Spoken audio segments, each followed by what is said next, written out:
Hello, this is Clark Simpson. I'm happy to be with you today to talk to you about empowering leadership. There are literally thousands of presentations, books, conferences on leadership. What I want to do today in this presentation is just give you a snippet from my personal professional background and experience about empowering leadership, how to do leadership. With you as a leader, and we are all leaders, no matter where we're at in what stage of life, we are all leaders in one aspect or another. How do you do leadership?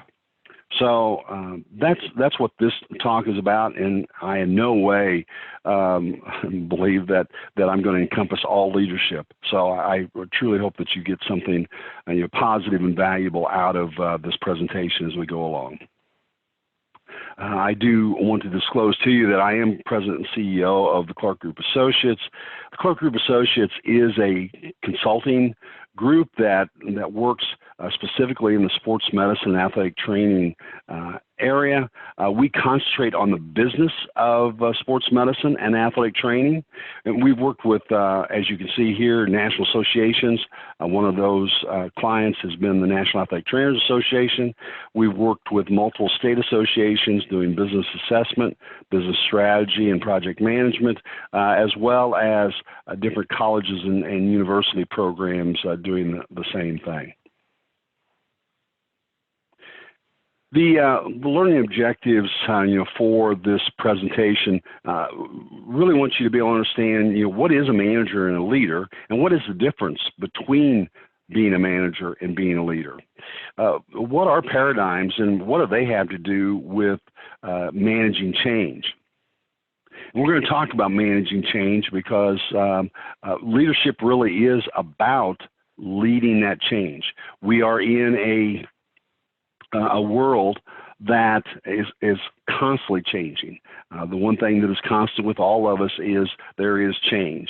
And in this technology enriched world in which we live, change is happening faster and faster. So what do we need to understand about that, and what can we do about that? And so that really kind of leads to, what are the steps that we can utilize to help us in leading change, no matter who or what we're working with, what group, team, or organization. So leadership, let's talk about what it is or maybe what it's not. Leadership is not a title. It's not gaining a specific title and then all of a sudden now you are a leader because you got promoted and you're now a director or executive director or president, vice president, whatever the case may be. The title does not make you a leader. Leadership is not about having all of the answers. Great leaders work with others to problem solve and develop those answers. They do not necessarily have all the answers. It's not about giving orders that you aren't willing to do yourself. So it's not being authoritarian and dictating aspects and just giving the orders, but being part of that group. It's not about just being the boss. And again, kind of going along with just dictating what's happening. And it certainly is not about being liked. And we're going to talk about this as we go through, but really if you want to be liked, this whole leadership thing may be something that you want to rethink. And let's talk about that a little bit. Being liked as a leader. Here's a list of just a few leaders that anyone on this presentation would recognize that these are leaders. These are leaders that we've studied, historical leaders, and et cetera. Many of them very much beloved and have truly changed history by their leadership. But let's think about, were they liked? I mean, as we look back in history now, they we can say that, oh yeah, we liked Abraham Lincoln, but Abraham Lincoln was assassinated for being a great leader. There were obviously some people that did not like him. JFK, John F. Kennedy, assassinated. Great leader, leading us into, many things into the 1960 era of leading us toward putting a man on the moon, the Cuban crisis, other things. But he was assassinated. Martin Luther King, leading us in, the civil rights movement and really, truly being a great leader in that. So beloved by so many people, but obviously not completely liked. So just an example here that just because you're a great leader and truly are affecting, and in this case, changing history, does not mean that you are mutually liked by everyone around you. So let that sink in a little bit. You're going to find through this presentation, I really like quoting great people through history and people that are have great insight, if you will, into leadership. And Joel Barker is one of those people that does a lot of work on leadership. And you can see from this, he talks about there are certain characteristics of leadership that just don't change: courage, commitment, communication, compassion, trust, loyalty, integrity, and inspiration. So he calls these out, that all great leaders, and if you think back about, to the leaders that we had there, the many leaders that you may have personally worked with or studied, and compare them against this, and you will find that to be true. John Wooden is someone that I often quote, and so if you've heard me speak on any occasion, you've probably seen a John Wooden quote that I've utilized. Leadership from a base of hypocrisy undermines respect, and if people don't respect you, they won't willingly follow you. Following on that theme, leadership is a potent combination of strategy and character. But if you must be without one, be without the strategy, by General Schwarzkopf. The theme here is leadership is about character. It is not about the person that is the smartest in the room, develops the greatest strategy, is the biggest, the best looking, whatever the case may be. It is about character and how you come across and et cetera. And so we're going to talk about some of those things and that character.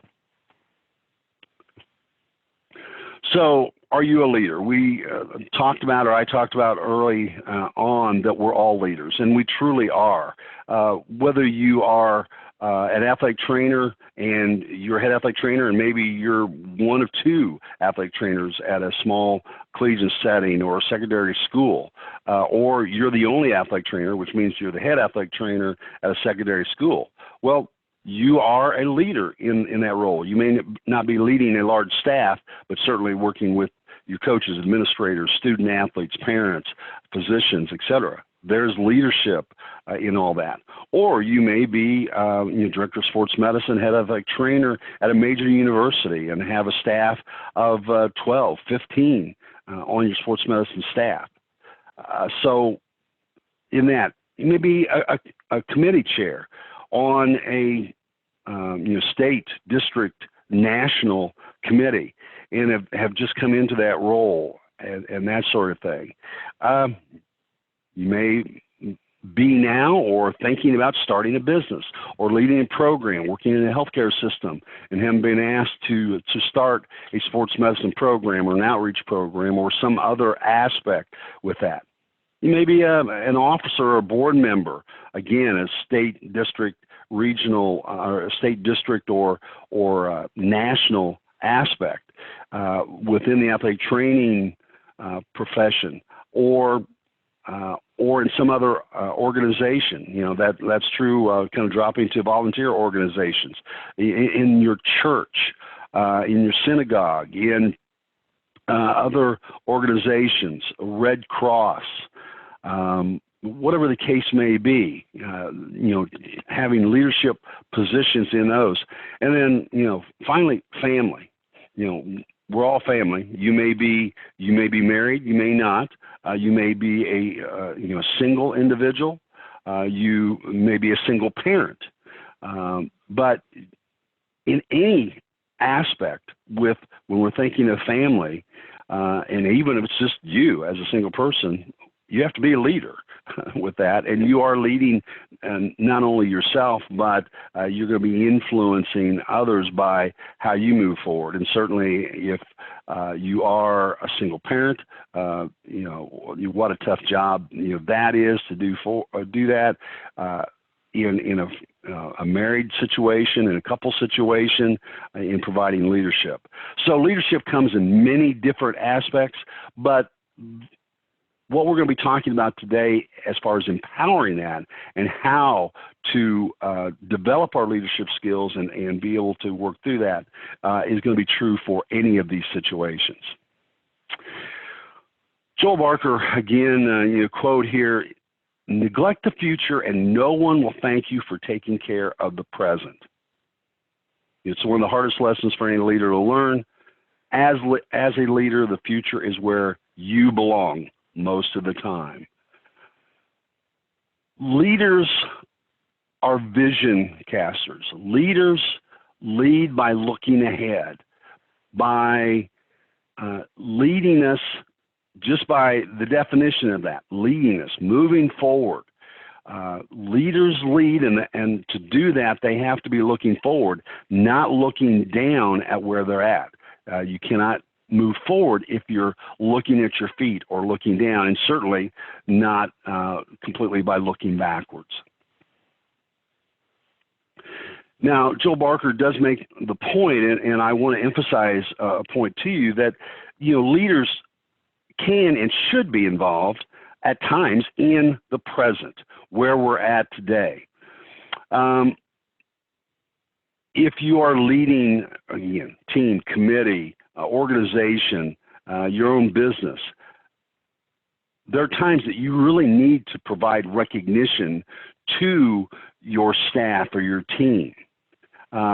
Take the time to acknowledge, to recognize those individuals that are on the team and what is either individually and what's good with them, recognizing them as a team for what's going on. But a good leader is going to recognize and give recognition. A leader is going to help to take care of a crisis. So if you are a leader, people are looking to you. And so when something comes up, when there are crises that is occurring in your organization, your family, whatever, you are being looked at as a leader. You cannot say, "Oh, well, sorry, I've got to be looking ahead. I got to go take some time and sit down and do my strategic thinking." No, the crisis is here. The leader needs to help with that in problem solving, giving direction, that sort of thing. So at that time. And then the other major time to be in the present is being able to share this message of the future. So sharing the vision that you as a leader have developed so that those around you can hopefully see what you see, as you communicate and work forward with that, to be able to get some glimpse of where we're headed, which encourages them and allows them to move forward. Joel Barker again, I quote here: "If you allow it, the present will always take precedent over the future." This is true. As human beings, we just tend to. It's much easier to just kind of be in the here and now, and to be doing what we're doing and stay in that. And it's much more difficult to root ourselves out of what's pressing in on us right now and be able to take the time, to set aside the time to make ourselves do this, to look toward the future.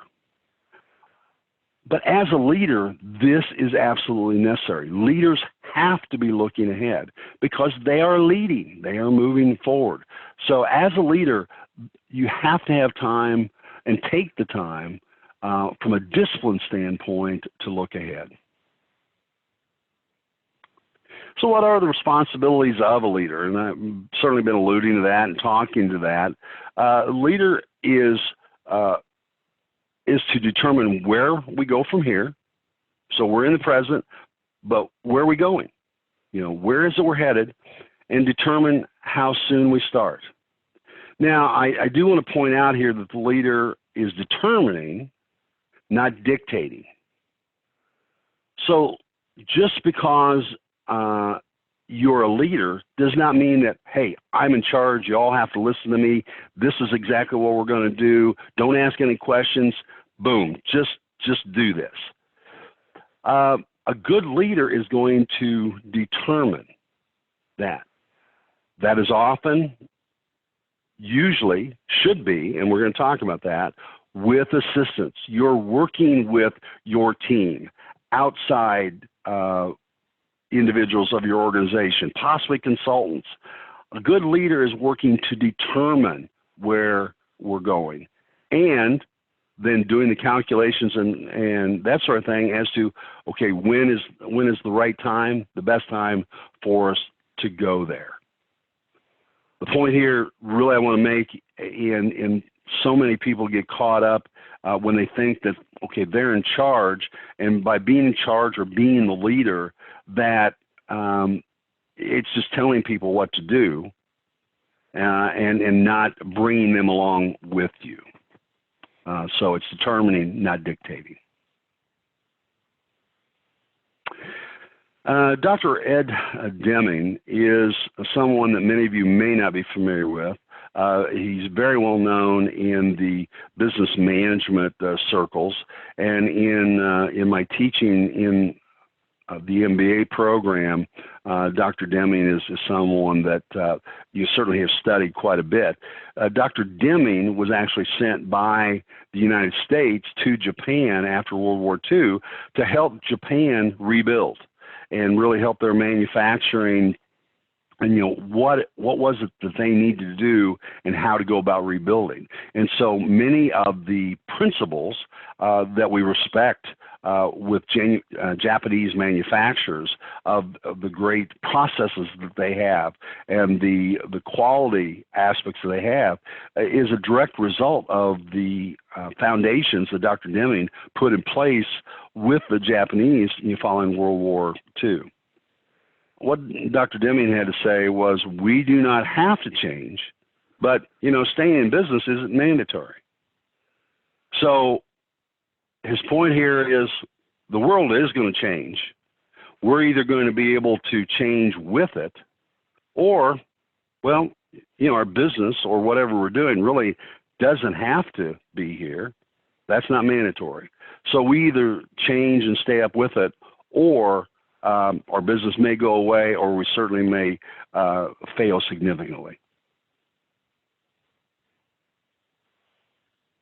Again, John Wooden, kind of on this theme, that failure is not fatal, but failure to change might be. We live in this world of change that I've mentioned several times. We've got to move along with that. Failure and trying things is not what is fatal.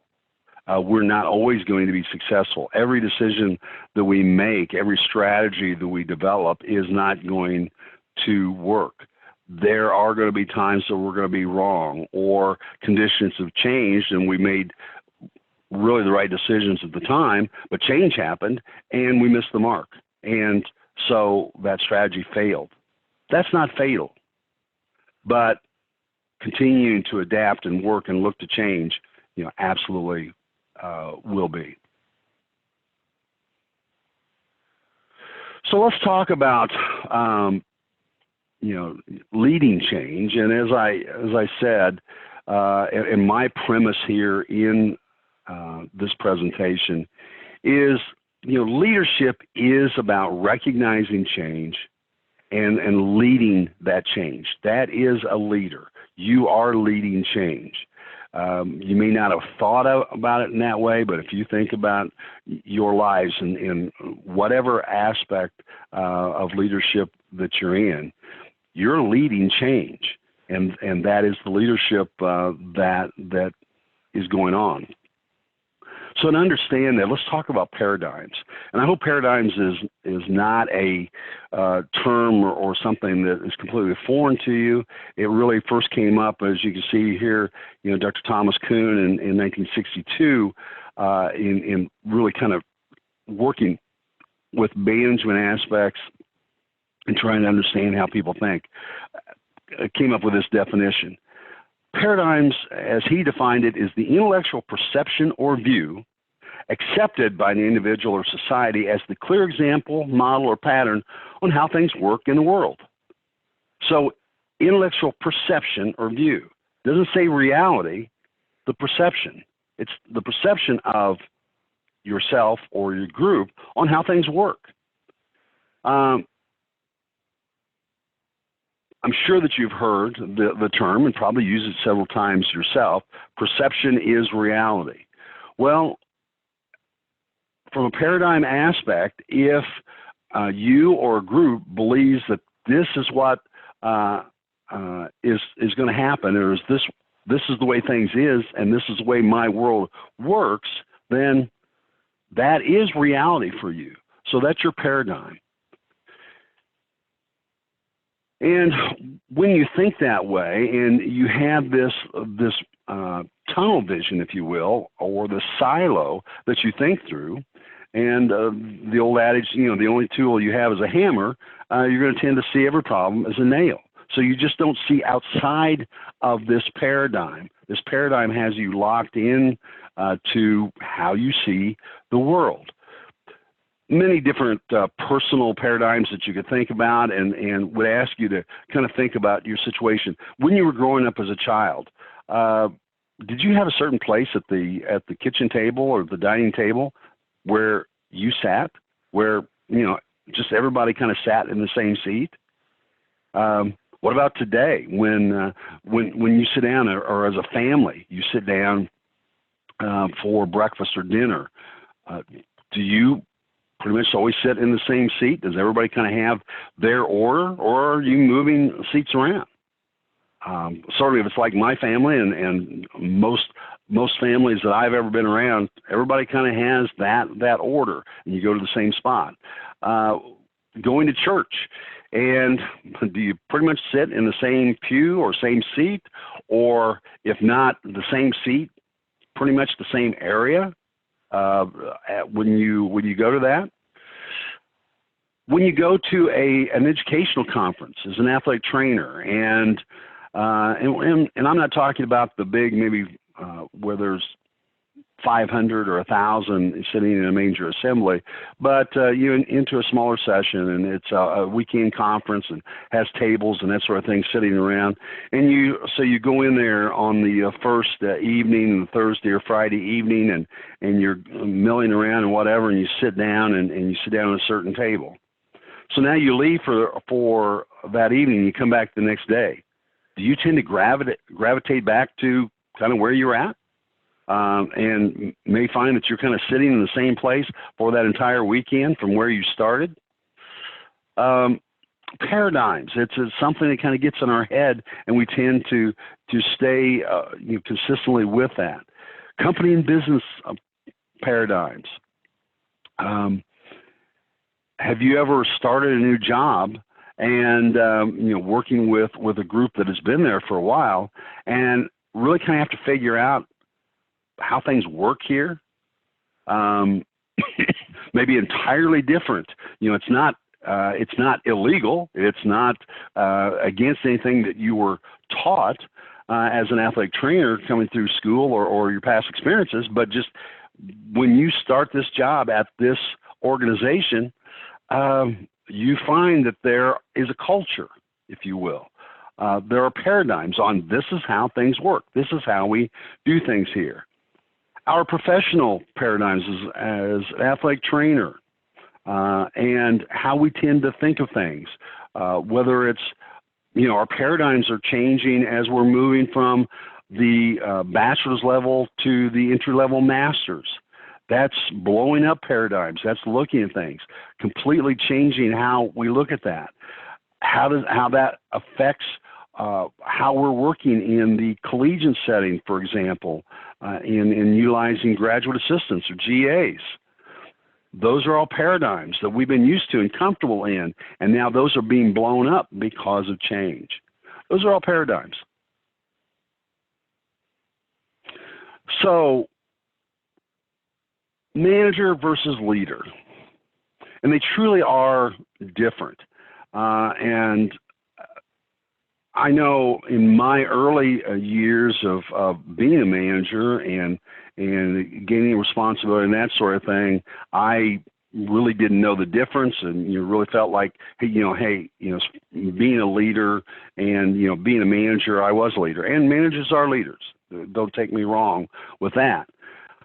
But what I want you to understand here is that managers, to manage something, you tend to manage within the rules. You manage within the paradigm. You manage the present conditions. So what you're given, what you've got right now, a manager manages within that aspect. That's managing. Leaders lead between paradigms in the change. Things are blowing up. Those people in our profession that are leading between the paradigm shift of bachelor's versus entry-level master's. And what does that mean at your local university? What does that mean? Maybe you're not even, a teaching university, but you have used graduate assistants or that sort of thing, and you're not going to be able to do that now as you move forward. How are you going to take care of your student athletes? It's going to change. It's going to change on how you do that. It's going to change your budget. Leaders lead through that change. Things are going to change. You've got to be able to move to a new reality, to a new paradigm. So that's leadership. So how do we do this? How do we, what are principles that will help us to be leaders? What are some nuggets here that leadership is all about? That's what I want to take some time right now, and really, to me, this is the core of this presentation and what I really wanted to bring you through. No matter where you're at in your professional journey or even personal journey, from a leadership aspect, I want to give you some steps to think about to help you improve your leadership skills as you're moving along. And I've got 6 steps that I want to talk to you through in leading change. And again, my definition with leadership is leaders lead change. So leading change means this is about being a leader. So this is about moving out of that paradigm. It's leading or between those paradigms. And so there is change occurring. And this could be, you have been named, starting a new job. You're the new head athletic trainer, director of sports medicine, chairman of a committee, a vice president or president of an organization, whatever the case may be, and moving into that, into an acknowledged leadership role. How do you move forward with that? Do you come in immediately? Hey, you've been hired. They obviously had confidence in you in promoting you to that position or hiring you to this job. So you're the person. You're the man or woman for this. So you come in and you immediately start telling people, this is what we're going to do. This is how we're going to move forward. No, please. I hope that's not the case.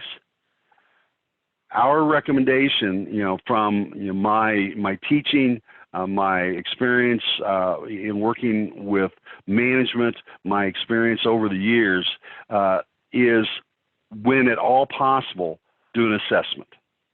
Take the time to assess or diagnose the situation. How do you do that? Well, first of all, you listen. And you actively listen. You're really hearing people. You're not having things run through your mind on how you're going to respond or immediately making decisions and how you're going to move forward. You're going to truly listen and listen to the true heart of the person or group that's talking to you about what's going on. Truly trying to understand what they are telling you, not from your old paradigm, but what is really going on. Really listen. You want to utilize that information to determine, is there a problem here or an issue in this organization or committee or et cetera? You may have been hired because there is perceived issues or problems, et cetera, to come into this. Is there really? Are there really issues here? You need to determine that. You've been asked or hired to come in and to assess this.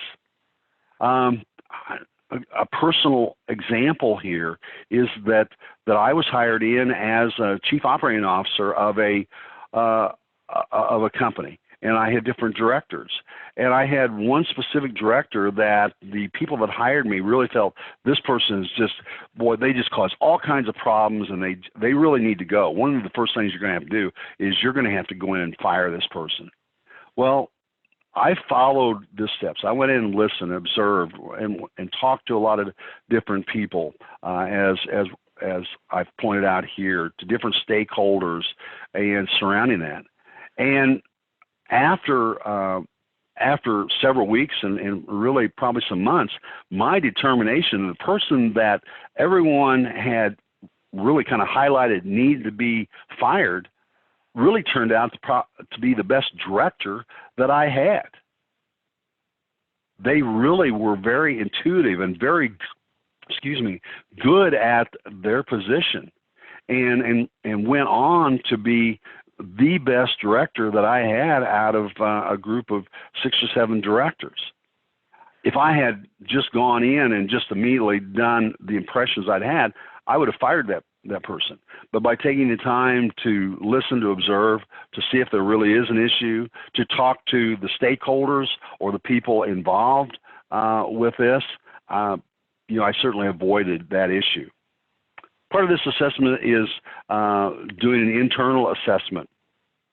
So taking a look, and that's talking with all people within the organization, taking a look at the financials, policies and procedures, what's going on. Really look internally at what is going on. And that's not just in the business. That could be, again, that committee or that group that you're working with.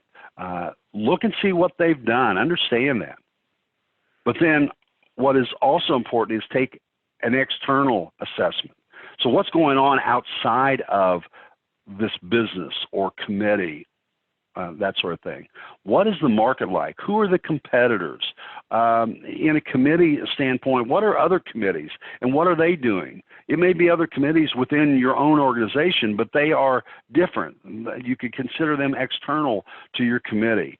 How are they conducting themselves? What are their impressions?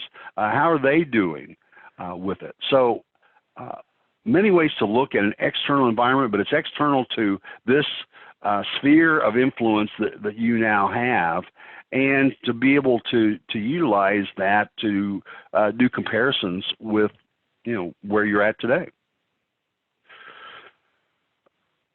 Hopefully you guys have talked about stakeholders and that sort of thing, but I wanted to touch on that a little bit because I know stakeholders is something that in teaching business and that sort of thing we talk a lot about, and want to make sure that everyone understands. When I'm talking about stakeholders, it's everyone who's potentially involved or affected by a decision or by this sphere of influence or leadership that you have.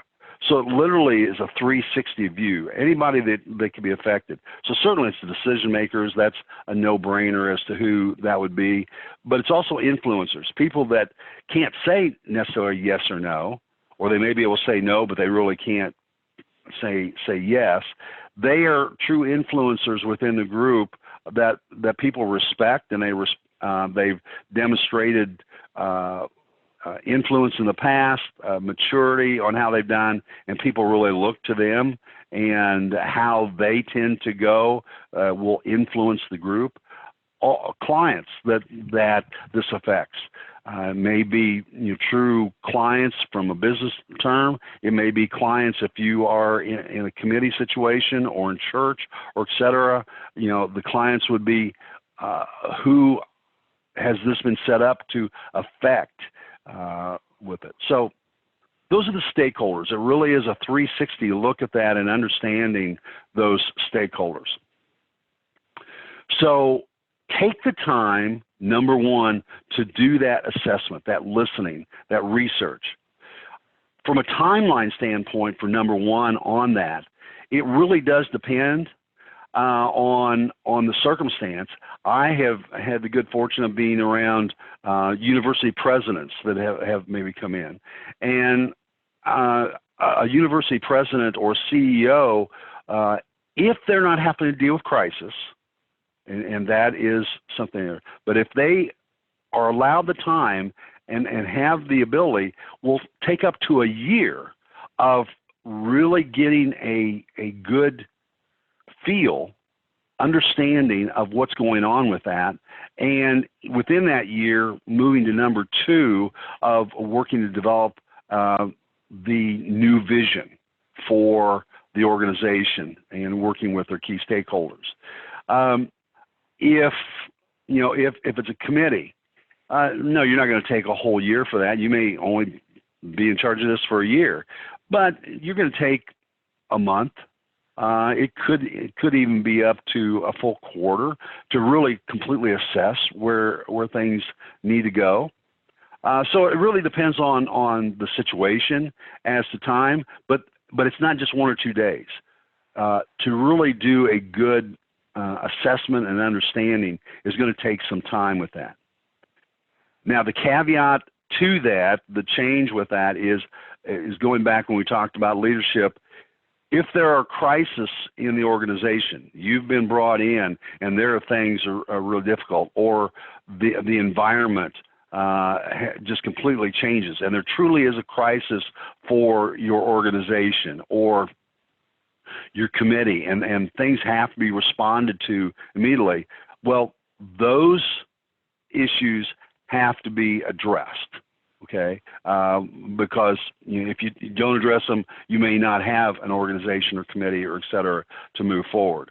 So in this aspect of assessment and learning, there will be times often that you're going to have to deal with crisis. So it's a very fluid situation.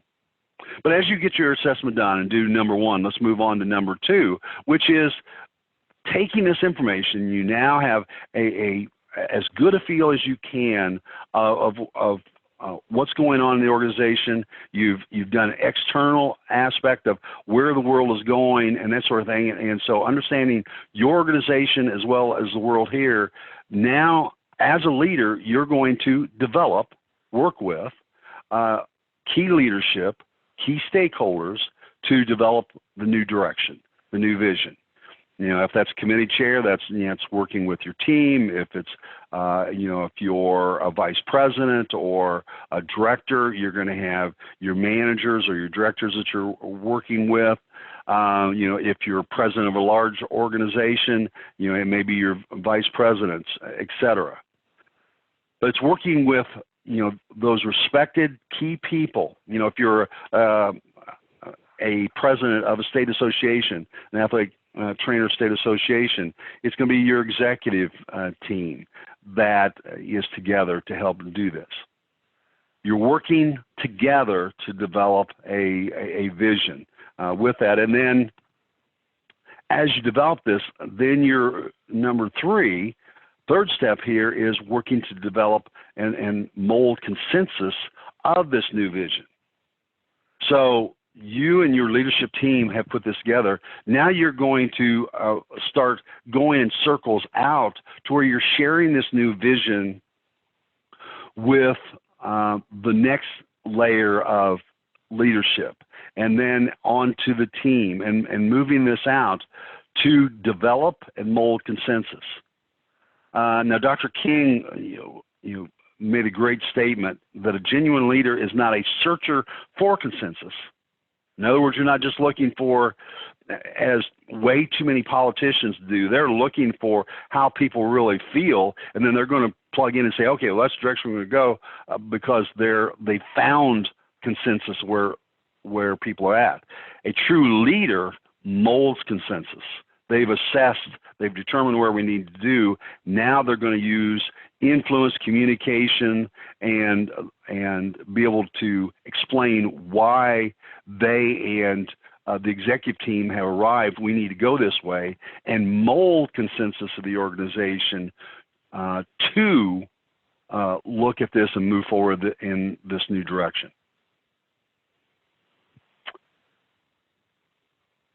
In molding this consensus, these are the things that need to be communicated. You need to be able to communicate the why, what, how. Why change needs to take place. People don't like change. People don't like change. 85% of the world really hates change. There's only about 15% of people that really are kind of change agents that just really kind of like the whole change aspect. So you got to explain, why? Why do we need to change? What is going to change? What specifically? So this new vision, what is going to go on? How's this going to happen? How are we going to change the program? What does this mean for the committee, the company, etc.? And most importantly, you have to keep this in mind. Every individual that you're working with is asking, how is this going to affect me? It ultimately boils down to, what is this doing for me? How is this going to affect me?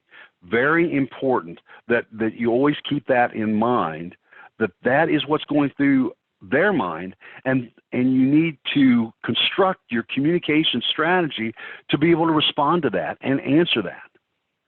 It doesn't mean that you have to change anything because it is going to have negative effect on certain people, but you need to be able to know that is the question they're asking. You're explaining why and how you and the leadership team have come to this consensus and where we're going, and be able to explain that. People may not like it, but if they understand it, they can respect it. So you've determined consensus, and you've communicated that out, and you're working it through, and this is kind of part of that is you've kind of laid the plan out there, but now you're really working on the strategic plans. How are you going to implement this vision, this direction, and that sort of thing? And that very well may 3 and 4 kind of come in together, because a good team has probably already developed some strategies and how we think we're going to implement that. Those will change in effect quite often as you're communicating out, depending on the size of the group, the organization that you're working with. So develop the strategies. With that, these things need to be written down. So you need to have policies and procedures. How are we going to do this? Don't just fly by the seat of your pants, but actually develop a policy and procedural manual. What are the systems that you're going to utilize this? You're talking about some of the work that we do as athletic trainers. We're going to utilize a certain electronic medical record because of this reason, and this is a structure on how we're going to do this. This is the organizational structure, and who's going to be in charge and who's reporting to whom, and how this works through, and how to communicate. And then with all of that, you've implemented it, you've got your policy procedures, et cetera. It's out there operating, and now you are doing checks. You're monitoring. Nothing is perfect. we make mistakes. The environment changes, and because the environment changes, we have to adjust the strategy or what we're doing. And with that, as we've talked about change, then the leader and leadership team have to be able to make adjustments to be able to continue to change. So you get into, this cycle of what we've talked about here, and where you're monitoring and you make appropriate changes, you communicate those changes, work through that, implement them, make sure that you got your policies adjusted, and you continue to monitor. And so it's a constant circle of quality improvement that you're doing. The key here I want to emphasize is communication. Communication, communication, communication. So very important. You can be the smartest person, smartest group in the world, come up with the greatest plan, but if you don't communicate it well, properly, it'll fail. Communication is so important to being a leader. So those are the steps that I wanted to share with you on, again, as a leader, no matter what aspect you've got, there's variables within all of that, but the construct of those 6 steps are going to work in any organization, in any situation, from a leadership standpoint. And if you notice, there's a lot of talk, about servant leaders. This is about being a servant leader. It is not being a dictator, and you've got the title, you've got the position, and you could just tell people what to do and move forward with it. You will notice that these constructs all are about listening, helping, assisting, knowing what's going on, moving forward, helping people move along with that. And so it's not about dictating. It is about assisting and helping and moving forward and leading from that standpoint. I want to take the time, here at the end to talk about my personal story and and kind of what has occurred with me. I've been very blessed to have leadership roles and to have moved into leadership roles over my career. And I get asked by students as I talk to students, either individually or in classes, well, how do I get into positions that you got, or how do I get there? Well, I wanted to share my story a little bit with you, not to brag, not to at all heap anything on there, but to give you an example of that anybody can do this. If I can do this, if I can lead and do the things I can, you absolutely can as well. I also, it's very important in my story, and I hope all of our stories, that my story that I'm going to talk to you here is that I'm extremely blessed. God has blessed me and led me through this. It has certainly not been by my own construct. It's not been by, hey, I pulled myself up by my bootstraps. I believe that God has led me through this and provided opportunities. I've learned and I've done things on my own, but it's because of God allowing me that opportunity and leading me in that I have had the success that I've had. So what is my story? I am the son of a tenant farmer.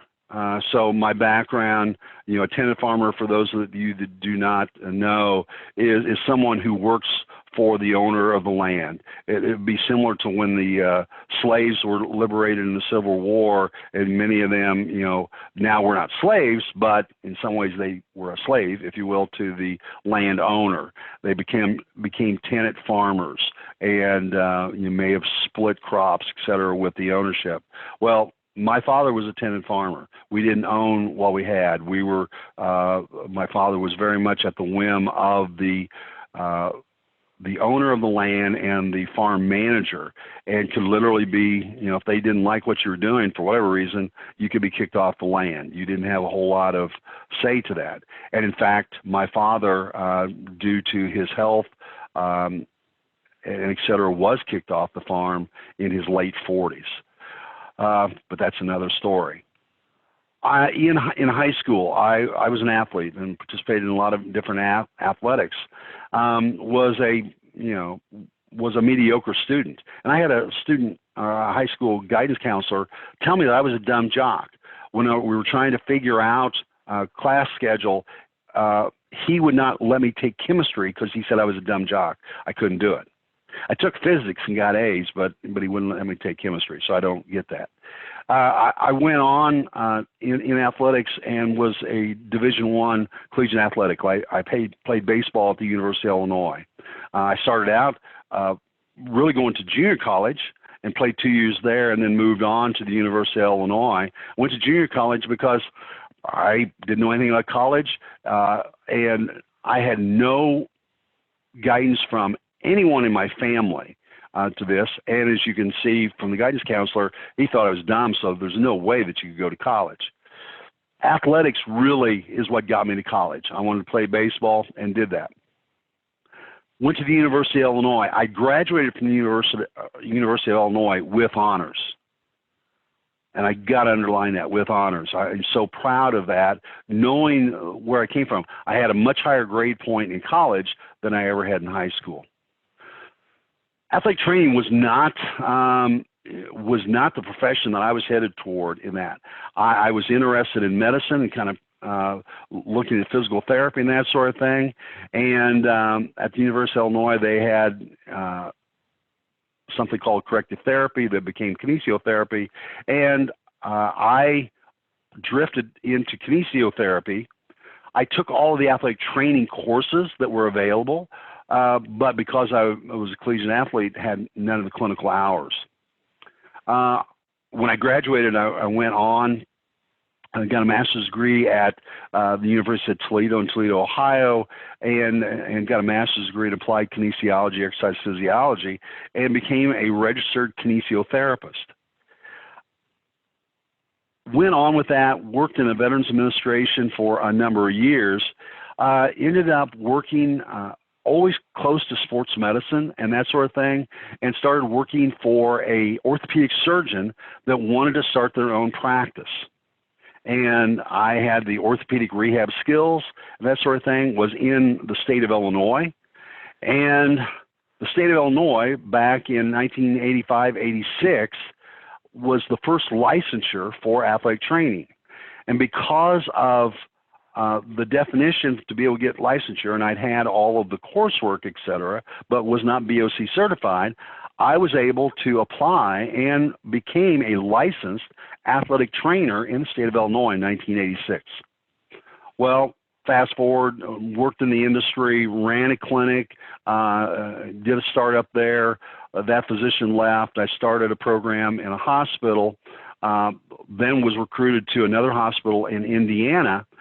And over this period of 5 years, all working in the athletic training space, started attending athletic training meetings and that sort of thing, and really loved this profession and loved the profession of athletic training, and went, gosh, if I'm going to be in this, I really need to be credentialed. And so I did all the necessary work, and much thanks to Steve Reisinger at Anderson University and being under his wing and getting my clinical hours under him, was able to sit for the certification exam and became BOC certified in 1991. So this is 15 years after my bachelor's degree. So hopefully you can understand why I tell students you don't follow the route that I've taken to get here. As I continued on with that, I in 1991 actually started my own rehab clinic, was partners with a physical therapist in Anderson, Indiana, and we started that. And I was the director, president of that organization, and moved through that. And God blessed us. Truly, we really were blessed with that, and that business grew. To the point where we hit a crossroads of having to decide, do we sell or move forward with a lot of the market changes that are going on. We made a decision to sell our practice to a health system. So in 1997, I became it was executive director first, and then within a year or two, I was vice president of a health system. I ran all of the rehabilitation services for 4 hospitals. Was the administrator of 110 acute rehab hospital. I ran all of the outpatient facilities as well as all the inpatient rehab for all 4 hospitals. This is as an athletic trainer, and I was the boss. I was the leader of all of these physical therapists, occupational therapists, speech therapists, neuropsychologists, etc. From that, and was with that system, and really moved on to being chief operating officer of a organization that was owned by 4 hospitals. It was a for-profit rehab company. Did that, and moving to today, where I am president, started my own consulting firm, the Clark Group Associates. My roles within the athletic training group, I worked with the NATA Reimbursement Advisory Group, chaired by Marge Albaum, and Marge and Dan Campbell and Keith Webster and some just great people, and working with that back over 25 years ago in reimbursement.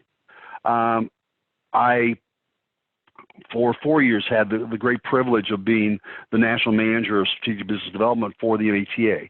I was the first certified athletic trainer to have a staff role at the national office, and consider that just a wonderful opportunity to work with the NATA, but in working with the members of the NATA and getting to know so many of you. During that time, I initiated the third-party reimbursement pilot that in Indiana, Ohio, Wisconsin. Did that for 2 years before my contract ended, and Joe Green and OrthoVise and his group has done a fantastic job moving on from that. I also was vice president. I served on the board of the NATA Research and Education Foundation and became vice president of finance for that. I wanted to go through and talk to you about this and et cetera, not to brag. I really hope that it doesn't come across as bragging. I consider myself so fortunate, and by the grace of God, being able to do the things I'm doing. My point to you, whoever you are and whoever you're listening, no matter what station in life you started at and what you were told and made fun of and et cetera, is that there is a way. We are blessed in our country. We're blessed in this great profession of athletic training to have the opportunity to be able to move into leadership roles. And if you utilize, I truly believe if you serve people and if you utilize the steps of leadership and managing change, and leading change that I've talked about, that you can aspire to wherever, again, what I would say, wherever God would lead you. We all have a direction. We need to look to that. Utilize these skills that truly God has given us. George Patton, said, never tell people how to do things, just tell them what needs to be done, and they'll surprise you with their ingenuity. I'm talking to great people here, some future leaders of our organization that's going to lead us into the next generation or two.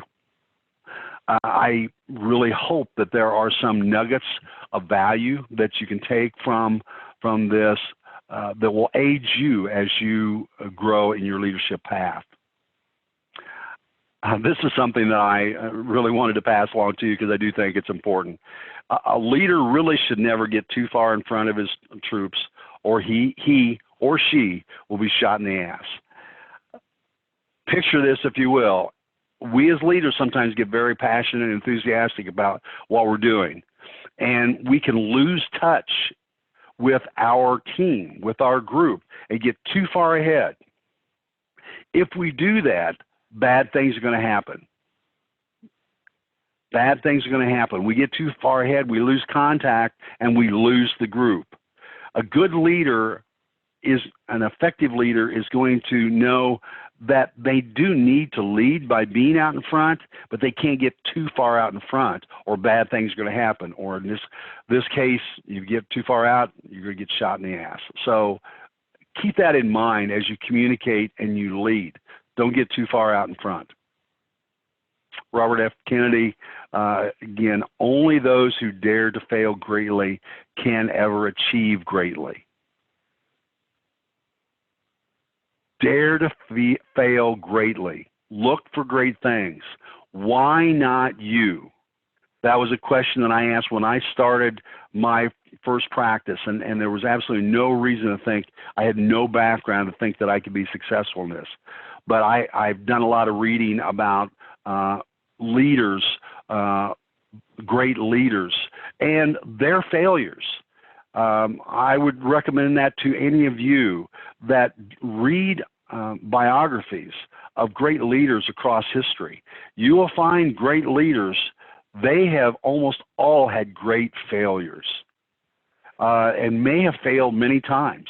Many of the great industrialists that we know all of their names, failed or went bankrupt at different times and then kept coming back. You have to keep trying and moving forward.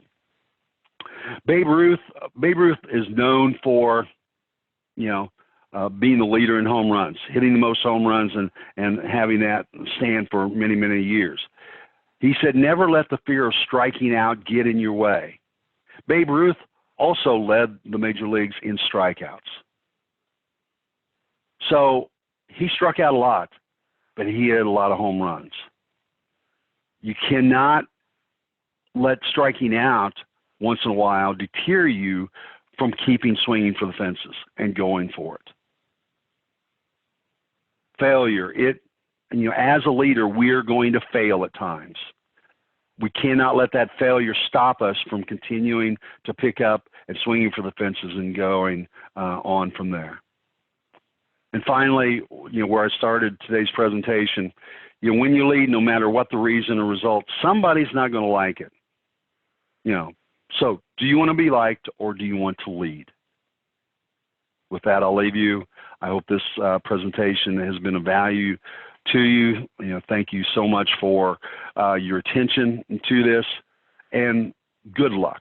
Good luck as you put these building blocks together and you lead your organization. Thank you.